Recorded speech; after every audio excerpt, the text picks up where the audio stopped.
and forever. Amen. I have to admit that when I was looking at the scripture readings that Andrew had forwarded to me, instantly about 3 different sermons sprang to mind and I was itching to start writing. So I can't wait to hear tonight what Andrew has to share with us and what message has been laid on your heart. Come, brother. Don't trip over the cord. Oh, yeah, that's the first. Okay, you passed. First test over. Big pulpit today. Let's have a moment of prayer. Loving God, in our stillness and in our silence, may we prepare our hearts to hear from you.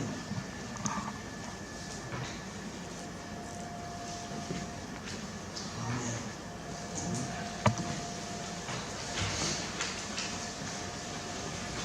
There's a bit of a draft, and so when I was praying, I could feel my notes. I'm really glad that when James said, number your pages, I actually listened. It's a little funny. But I have a story to begin with, share with you. There was a 75-year-old man named Joe who formed a very happy life. Over time, his children grew up and they moved to different cities to pursue careers and a life of their own. Joe lived in a small village and carried with him the memories of his wife who had died.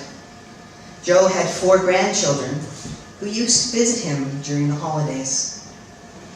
And Joe was eagerly awaiting the arrival of his grandchildren on one of these holidays. He prepared his home for the kids, cleaning, mowing the lawn, rearranging the household items, buying their favorite foods. And while he was doing this, he lost his favorite watch. The watch was given to him by his wife when their first child was born. Joe treasured this watch, and it became his last connection with her after she had died. But you know, he was so busy preparing for the arrival of the kids that he forgot his watch was missing. It was only the next day, when he was about to take a bath, that he remembered he had misplaced his watch. And he grew sad and upset. His grandchildren asked him what was wrong. And Joe said, "Kids, I lost the watch your grandmother gave me while I was preparing for your visit. It feels like I'm missing a part of my heart." Joe was in tears. The grandkids promised that they would search for the watch for him. One granddaughter asked, "Grandpa, do you remember when you last saw your watch?" Joe said, "Yes, I guess it was when I was cleaning the barn." So the grandkids decided to go search for the watch in the barn. Now the barn was full of waste materials, books, scraps, broken furniture, you name it, it was in there. And they searched for more than 2 hours with Joe, but they could not find it. Joe was completely shattered and asked the children to stop searching, as they could never find what they were looking for. The grandkids were sad and consoled their grandfather. But one grandson walked toward the barn, and Joe asked why he was going there. The grandson requested that others not follow him. The others were surprised, but they still did what he said. The little boy went out to the barn and sat there in silence. The other children followed him and asked what he was doing. The little boy asked them to please be quiet. He sat there for 15 minutes and then rushed over to his grandfather. He had found the watch and happily gave it to Job. Job was surprised and asked how he was able to find it. The little boy replied, "I sat there without making a sound, and the barn was so silent. After a few minutes, I heard tick, tick, tick, and I found the watch." Job hugged and thanked the little boy. This is the power of silence. If we stay calm, we can find the solution very easily. This evening's scripture reading is from 1 Kings. The prophet Elijah is running for his life. After he slayed the prophets of Baal, Queen Jezebel swore that she would kill Elijah. He was standing on Mount Horeb. An angel told him to go stand on that mountain because God was about to pass by. Now, earlier in the Bible, we have a similar story with Moses, who also stood on that very same mountain. We are more familiar with the story of Moses standing on Mount Sinai, but Mount Horeb and Mount Sinai are the same mountain. Elijah was told the same thing that Moses was told. God was about to pass by. Now, up to this point on the mountain, the stories between Moses and Elijah are very similar. But there are differences between these two stories. The difference was in the way God appeared to them. In the Moses story, God appears within nature. But in the Elijah story, we learn that God was not in the wild wind, or the shattering earthquake, or the blazing fire. Even though these moments of nature passed by the mountain as they had with Moses, Elijah experienced God in a different way. Elijah was standing on the mountain in a cave when the drama of the wind storm passed by, and the drama of the earthquake passed by, and the drama of the fire had passed by. What came next was sheer silence. It was the sheer silence that grabbed Elijah's attention. It was in the silence that Elijah turned and came out of the cave. And there Elijah stood, enveloped in the drama of the sheer silence on Mount Horeb. And after the silence, God spoke. "What are you doing here?"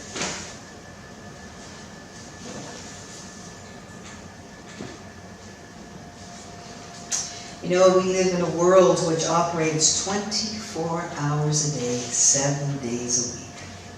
With the advancement of technology, we can chat with people around the world at any time of day or night. Our gas stations, our grocery stores are open 24 hours a day. We can take courses online from the comfort of our homes. We can even worship from the comfort of our homes in our pajamas. We are connected, and yet at the same time, we are disconnected. In the whirlwind of everyday life, we can very quickly become disconnected from not only ourselves, but from each other and from God. The noise of the world penetrates our ears and overwhelms our senses to the point where we can't even hear ourselves think. We try to soothe ourselves in ways which quickly reduce our distress. However, it is not enough.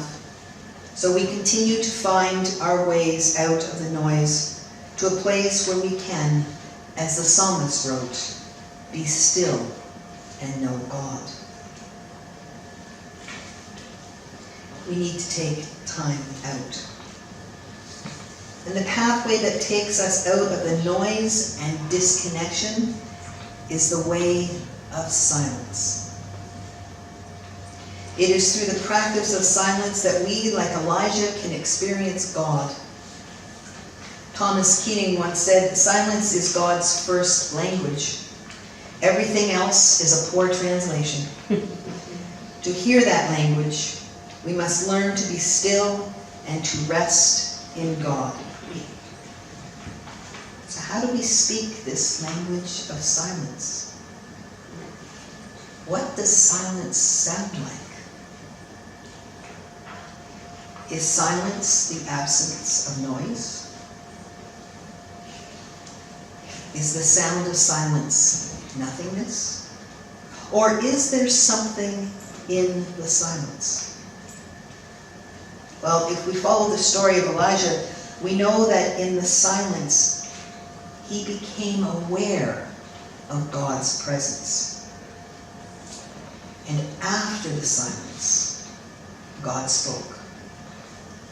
You know, Elijah experienced two things.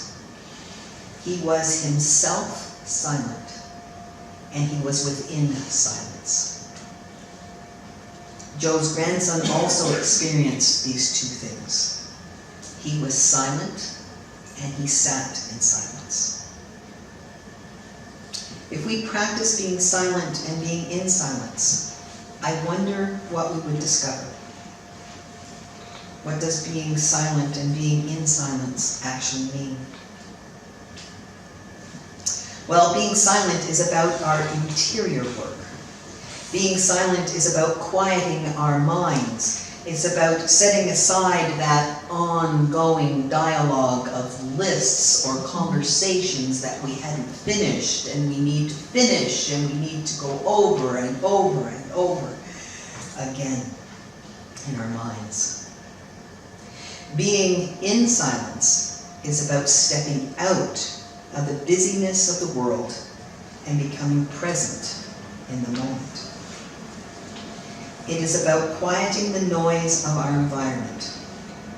It means turning off the TV, disconnecting from Facebook, email, Twitter, Instagram, and putting aside whatever other electronic devices we're usually connected to. And I gotta tell you, I find that to be really, really hard. But it does not mean that we cannot be present in the moment when we are busy. We certainly can. But there is something important about allowing ourselves to be present in moments of silence and stillness.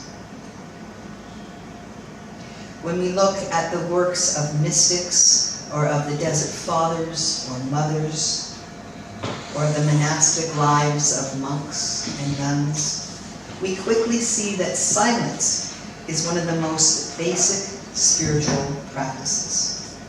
Silence is the foundation of our spiritual lives. It has been said that silence is the gateway to the soul, and the soul is the gateway to God. In Genesis, we are reminded that in the beginning, there was nothing. Or perhaps in the nothingness, there was silence. Perhaps silence is our origin through God. Now, from a psychological perspective, sitting in silence helps us form new brain cells. Silence is said to improve our memory, our emotions, and our ability to learn. Silence relieves stress and tension. The practice of silence helps us reconnect, ground ourselves, and build resilience. You know, we have a responsibility to take care of ourselves, each other, and our world. And when we step away from the noise of our world and our inner dialogue, we open ourselves up to hear God's voice. We open ourselves up to be still and know God in a new way. Through silence, we look inward so that we may act outward in the many ways that God calls us to serve as individuals and as communities of faith. So this week, I'm going to challenge you. I'm coming back next week. So here's your challenge, and I will check up on you. This week I want to challenge you, and I am actually challenging myself, to practice silence for 1 hour. And you get to choose whatever hour that is within the week. But I encourage you to schedule it in your calendar. To turn off the cell phones, the TV, the radio, the computers, the appliances, all your communication devices. Put down your books and reading materials to let your loved ones know that this is what you're doing. You might want to light a candle. You might want to sit quietly and rest. Or look carefully at a natural object. Or engage in work that doesn't require you to hear, see, or express words, like walking, or gardening, or housework, if you're so inclined.